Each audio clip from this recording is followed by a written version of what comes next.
윤석열 대통령은 국회를 통과한 채 상병특검법을 또다시 거부했습니다. 대통령의 거부권 행사는 하와이 방문 중에 전자결제로 이뤄졌습니다. 윤석열 대통령이 야권 주도로 국회를 통과한 채 상병특검법의 재의요구권, 즉 거부권을 행사했습니다. 취임 이후 15번째, 22대 국회 들어선 첫 거부권 행사라고 하네요. 대통령실은 별도의 브리핑을 하지 않았습니다. 그러면서 짧은 문자 공지를 통해 이런 이유를 들었습니다. 경찰 수사 결과 발표로 실체적 진실이 밝혀졌다. 야당이 밀어붙인 특검법은 철회돼야 한다. 고 주장했습니다. 특검법이 대통령실의 외압 의혹 등을 파헤치기 위한 것인데도 임성근 전 사단장이 혐의가 없다고 한 경찰 발표를 근거로 특검이 필요 없다는 주장을 하고 있는 겁니다. 대통령실은 또 해병의 안타까운 순직을 정치적 의도를 가지고 악용하는 일도 더 이상 없어야 한다고 주장했습니다. 6개 야당은 국회에서 규탄 대회를 열고 즉각 반발했습니다. 더불어민주당은 윤 대통령의 거부권 행사는 곧 국민을 상대로 한 선전포고라며 대통령 본인이 수사 대상이 될 수도 있는 특검법을 거부하면 안 된다고 강조했습니다. 본인과 배우자의 범죄 연루 의혹 은폐하기 위해 사적으로 남용한다면 그 자체로 중대한 헌법과 법률 위반입니다. 조국혁신당은 윤 대통령을 향한 특검법까지 발의하겠다고 나섰습니다. 여당은 대통령의 거부권 행사가 진상규명이라는 간절함에 따른 결정이라며 철통 엄호에 나섰습니다. 국회로 되돌아온 채 상병특검법의 재의결은 국민의힘 전당대회가 끝나는 23일 이후가 될 거라는 전망이 나옵니다. 윤석열 대통령이 거부권을 행사한 건 하와이에 도착한 지 5시간 반 만이었습니다. 대통령실 관계자가 출국 전 오랜 시간이 걸리지 않을 거라고 했는데 사실상 순방길에 오르자마자 전자결제에 서명한 겁니다. 윤석열 대통령과 김건희 여사는 순방 첫 일정으로 6.25 전쟁 참전용사들이 안장된 태평양 국립묘지를 찾았습니다. 그 이후 하와이 교민들과의 간담회가 예정되어 있었는데 간담회가 끝나고 거부권을 행사할 것이라는 예상과는 달리 시작 전에 전격적으로 상병특검법의 재의요구권을 제거했습니다. 왜 이렇게 빨리 또 거부권을 행사했는지 설명은 없었고 동포 간담회에서는 마이크를 잡았지만 관련된 언급조차 하지 않았습니다. 한미 동맹을 내실 있게 발전시켜 양국 공동 번영의 미래를 열어나가고 동포 여러분께도 힘을 보태드리겠습니다. 귀국 후 오는 19일째 상병 일주기 직전에 거부권을 행사할 경우 여론은 더 나빠질 수 있습니다. 해외 순방 중에 거부권을 털어버리는 게 정치적인 부담이 적다고 판단한 것으로 보입니다. 또 이른바 김건희 여사 문자 공개로 친윤과 반윤의 사활적 계파 갈등이 고조되는 상황에서 시간을 끌어봤자 당내 분란의 소재로만 이용될 수 있다는 우려도 깔린 것으로 분석됩니다. 윤석열 대통령은 우리 시각으로 내일 새벽 인도태평양 사령부를 방문합니다. 윤 대통령은 북핵 위협에 맞서 한미 확장 억제 체제 구축이 현실적 해법이라고 했습니다. 인도태평양 사령부 방문은 한미동맹의 굳건한 결속을 확인하는 자리라는 게 대통령실의 평가입니다.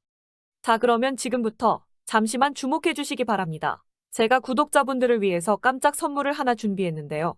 제가 항상 여러분들께 뭐라고 말씀을 드렸나요? 뉴스만 평소에 잘 챙겨보셔도 돈이 된다, 돈을 벌 수 있다라고 말씀을 드렸는데요. 자, 여러분들 여기 보이시는 이스라엘과 하마스 전쟁 같은 뉴스를 보게 되면 여러분들은 어떤 생각이 드시나요? 그냥 뉴스만 보고 끝내는지 아니면 이 뉴스를 어떻게 이용할 수 있는지 이 부분을 고민하고 계시는지 되물어보고 싶습니다. 자, 그 이유가 뭐냐면 제가 지난 11월 초에 여러분들께 뭐라고 말씀을 드렸죠. 지금은 반도체 산업에 관심을 가져야 한다. 뉴스만 보고 그냥 넘기지 마시고 투자 쪽으로 생각을 한번 해보셔야 한다라고 말씀을 드렸습니다. 그리고 나서 이런 썸네일들 뉴스를 통해서 많이 보셨을 텐데요. 이런 반도체 산업이 이슈가 됐을 때 부자들은 어떻게 생각한다고 했나요? 반도체 관련주는 뭐가 있는지, 어떤 종목이 가장 좋은지, 어디에 투자해야 돈이 몰리는지 자연스럽게 생각한다고 제가 말씀을 드렸죠. 그 이유가 뭐냐면 부자들이 봤을 때는 이슈가 곧 돈으로 이어지고 그 이슈가 나에게 돈을 벌어준다는 경험적 확신이 있기 때문에 부자들은 항상 이런 사회적 이슈를 관심 있게 챙겨본다. 이렇게 제가 말씀을 드렸는데요. 제가 지난번에 시청자분들과 함께하는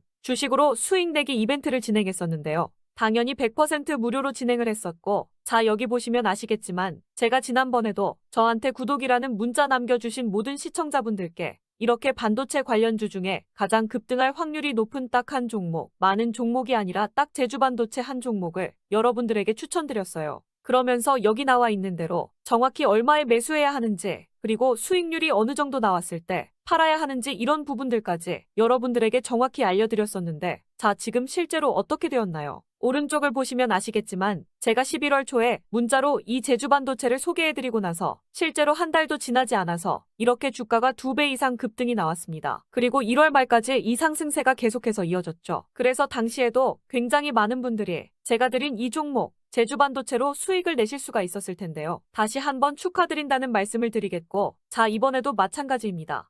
최근에 이슈되고 있는 것이 AI, 즉 인공지능 산업이기 때문에 우리가 이렇게 생각해 봐야겠죠. 인공지능 산업의 경쟁이 심화되면 인공지능 기술에는 한층 더 높은 기술력이 반드시 필요할 수밖에 없다. 그럼 그 중에서 인공지능 관련 해외 특허가 많고 실제로 특허가 적용되고 있는 기업이 가장 크게 부각받을 수밖에 없다.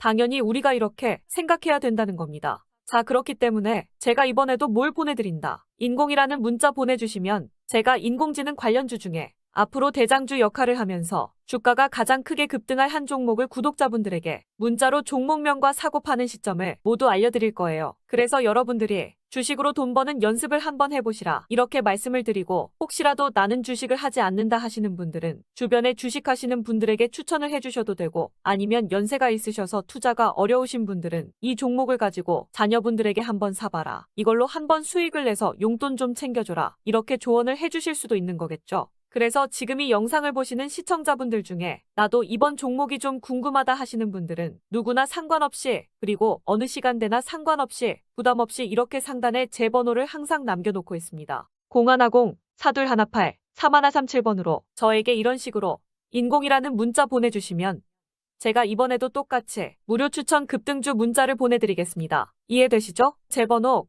0110-4218-3137번으로 인공이라는 문자 보내주시면 여러분들이 직접 이슈를 통해서 돈 버는 연습을 해보실 수가 있는 거고, 제가 돈을 받는 것도 아니고 투자를 대신해 드리는 것도 아니니까 부담 없이 신청해 주시면 되는 겁니다. 그리고 수익이 나면 저는 다른 것은 바라지 않습니다. 제 채널의 구독, 좋아요 한 번씩만 눌러주시기만 하시면 됩니다.